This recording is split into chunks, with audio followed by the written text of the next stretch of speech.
Hello friends, আমি beauty চলে এসেছি বিউটিস বেক অ্যান্ড কুক চ্যানেলে। আজকে আপনাদের সঙ্গে একটা হার্ট শেপ কেক আমি শেয়ার করব।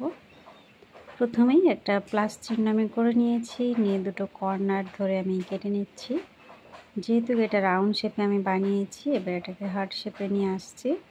আমি সবসময় বলি, আমি যতগুলো হার্ট শেপ কেক বানাই প্রত্যেকটা এই প্রসেসটা ফলো করে বানাই। এর জন্য আলাদা করে আমি মোল্ড ব্যবহার করি না, কারণ এটাই আমার কাছে বেশি সুবিধার মনে হয়। আর প্রপার শেপটা এখানে পাওয়া যায়। আমার কাছে যে মোল্ডগুলো আছে ঠিক যেন শেপগুলো ঠিকঠাক নেই, সেগুলো অনেক কাটিং করতে হয়, তবেই প্রপার শেপটা আমি পাই। সেই জন্য আমি এই প্রসেসটা ফলো করি প্রত্যেকবারে।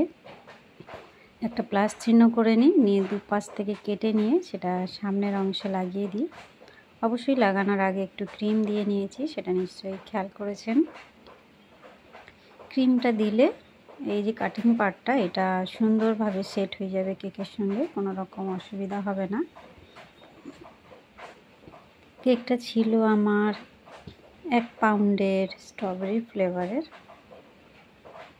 আমি সব সময় ক্রাম কোট করে অন্তত 10-15 মিনিট ফ্রিজে রাখি, আর বিশেষ করে যখন হার্ট শেপ কেক বানাই তখন আধা ঘন্টা আমি ফ্রিজে রাখি, কারণ এই যে কাটিং করছি এক্ষেত্রে অনেক সময় লেয়ারগুলো সরে যেতে পারে। কেকটা যদি ঠিকঠাক সেট হয়ে যায় তাহলে অসুবিধা হয় না। যেখান থেকে আমি কেটে নিয়েছি সেখানে আবারও একটু করে ক্রিম দিয়ে ক্রাম কোট করে নিচ্ছি, কেন ফাইনালাইজিংয়ের সময় এই কেকের ক্রামগুলো উপর দিকে উঠে আসলে সেটা একটুও দেখতে ভালো লাগে না।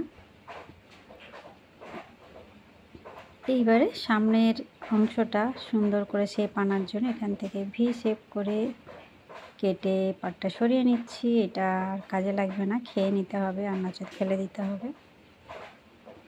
আবারও একটু ক্রিম দিয়ে নিচ্ছি এখানটায়। দেখুন এবার শেপটা কত সুন্দর এসেছে, যেটা মোল্ডে এত ভালো আসে না। ভালো করে ক্রাম কোট করে নিচ্ছি, আবার এর উপরে ফাইনালাইজিং করব আমি। যারা নতুন তাদের আমি বলবো, বেকার এক গাদা মোল্ড কিনে আমার মতো ঠকার প্রয়োজন নেই। যদি আমার ভিডিওগুলো দেখে থাকেন তাহলে বলবো, আমিও প্রথম সব শেপের মোল্ড কিনে অনেকটাই ঠকে গেছি অ্যাকচুয়ালি। তখন তার এসব বুঝতাম না যে রাউন্ড শেপ করে আমি হার্ট শেপ বানাতে পারবো ইজিলি। মনে হতো যে খুব ভয় লাগতো আসলে, যে পারবো কি না। আস্তে আস্তে প্র্যাকটিস করতে করতে এটা আমার এসে গেছে। আমি এই বেকিং লাইফ আমার 4 বছর চলছে আর কি। 4 বছর ধরে আমার জার্নি, অনেকটা অভিজ্ঞতা আমার হয়েছে। যাক, প্রতিটা কাজের ক্ষেত্রেই আমাদের ধৈর্য ধরে অপেক্ষা করতে হয় এবং প্র্যাকটিস করতে হয়, তবেই সেই কাজটা ঠিকঠাক আয়ত্তে আসে। যদিও আমার এখন প্রচুর শেখার বাকি। আমি মনে করি যে আমার এখনও কোনো কিছুই কমপ্লিট নয়, মানে এখনও আমি ডেলি শিখি, কাজ করতে করতে শিখি, কারোর ভিডিও দেখে শিখি। শেখার কোনো শেষ নেই আর বয়সও নেই, তাই সবসময় চেষ্টা করি কত ধরনের কি শেখা যায় আর কি। সুন্দর করে এখানে ফাইনালাইজিংটা করে নিলাম। যতবার মনে হবে ততবার ক্রিম দিতে হবে, আবার সেটা সুন্দর করে স্ক্র্যাপার দিয়ে হোক, প্যালেট নাইফ দিয়ে হোক সমান করতে হবে। যেটা দিয়ে সুবিধা হবে সেইটা ব্যবহার করতে হবে। একটা ব্রাশ নিয়েছি, সাইডটা আমি লাইন টেনে দিচ্ছি। অ্যাকচুয়ালি আমার ফিনিশিং সুন্দর এসে গেছিলো, তবু আমি লাইন, একটা সুন্দর ডিজাইন এটাই আসে। আর নতুনদের বলবো এই ব্রাশ ব্যবহার করলে ফিনিশিংটা খুব ইজিলি আনা যায়। উপরে একটা জিগজ্যাগ ডিজাইন দিচ্ছি। প্যালেট নাইফটা একদম আলতো করে ধরে এদিক ওদিক করছি, একটুও চাপ দিলে হবে না, কেকটা পুরো খারাপ হয়ে যাবে। আমি রাত্রেবেলা মানে ফাইনালাইজিং করে ফ্রিজে রেখেছিলাম, এই কাজটা আমি সকালবেলা করছি আর কি, যার জন্য যেন মনে হচ্ছে লোডশেডিং হয়ে গেছে এরকম একটা ভাব। এইটা হচ্ছে আমি বড় সাইজের রোজ নজেল নিয়েছি, আর ক্রিমের সঙ্গে আমার রেড কালার মিক্সড করা আছে। এটা পিঙ্ক নয়, এটা হালকা রেড কালার আমি দিয়েছি, মানে কয়েক ড্রপ দিয়েছি, যার জন্য একটা সুন্দর কালার, মিষ্টি কালার এটা আর কি।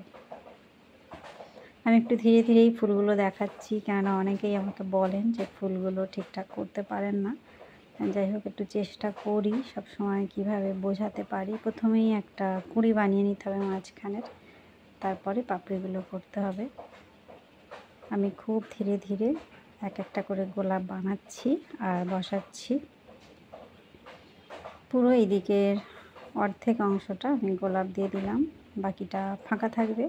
আর কাস্টমার বলেছিলেন আমি যেন কেকটা সাদা রাখি, তাই কেকটা সাদা আর কি বলবো, এটা পিঙ্ক বলবো না রেড বলবো বুঝতে পারছি না। যাই হোক, এই দুটো কালার কম্বিনেশানে আমি করেছিলাম। কেকটা দেখতে এতটাই সুন্দর ছিল। আর এটা মায়ের জন্মদিনের জন্য কাস্টমার অর্ডার করেছিলেন। কতটা মাকে ভালোবাসে আর কি, এটা সারপ্রাইজ হিসাবে ছিল। আমি আস্তে আস্তে একটা বর্ডার করে নিচ্ছি। এটা হচ্ছে রাউন্ড শেপের একটা নজেল, ছোট্ট ছোট্ট পার্লের মতো বার হয় বর্ডারটা। এই যে আমি এবারে পাতা বানিয়ে নিচ্ছি। পাইপিং ব্যাগটা আমি ভি শেপ করে কেটে নিয়েছি। এখানে আমি যত স্পিডে দেখাচ্ছি, মোটেই এত স্পিডে আমি কাজ করি না, ধীরে ধীরেই করি। মানে ভিডিওগুলো অনেক বড় হয়ে যাবে, একটা বিরক্তিকর হয়ে যাবে, যার জন্য একটু স্পিড দিয়েই আমি দেখিয়ে দিই। আচ্ছা, পাইপিং ব্যাগটা প্রথমে আমি মাথার দিক থেকে কেটে নিয়েছি, তারপরে মাঝখান বরাবর ছোট্ট করে কেটে নিয়েছি। মানে সে অংশটা বাদ দিইনি, মাঝখান বরাবর আমি কাট লাগিয়েছি আর সামনের অংশটা কেটে বাদ দিয়েছি। বোঝাতে পারলাম কি বুঝলাম না। আসলে টাইমের অভাবে আমাকে মানে এগুলো দেখানোর, সত্যি কথা বলতে কি ভিডিও বানাতে একবার বন্ধ করো একবার অন করো এই করতে করতে ভুলে যাই কোনটা আমি দেখিয়েছি আর কোনটা দেখাইনি। আমার এতটাই কাজের চাপ যে এখন আর আমি পুরোপুরি দেখাতে গিয়ে ভুলে যাচ্ছি। যাই হোক, যদি অসুবিধা হয় আমাকে অবশ্যই কমেন্ট করবেন, আমি চেষ্টা করব সেই সব উত্তরগুলো দেওয়ার। আর এইখানটায় লিখে দিচ্ছি সুপার মম, চকলেট গানাশ দিয়ে লিখলাম। গানাশটা একদম স্মুথ আছে আমার। এখানে কয়েকটা গোল্ডেন সুগার বল বসিয়ে দিচ্ছি। ডিজাইনটা একদম সিম্পলের উপরে, কিন্তু খুবই সুন্দর একটা ডিজাইন, মাদের জন্য তো একদম উপযুক্ত। এই হলো আমার কেকের ফাইনাল লুক বন্ধুরা। কেমন লাগলো? ভালো লাগলে অবশ্যই একটা লাইক করবেন। সবাই ভালো থাকবেন। Bye bye.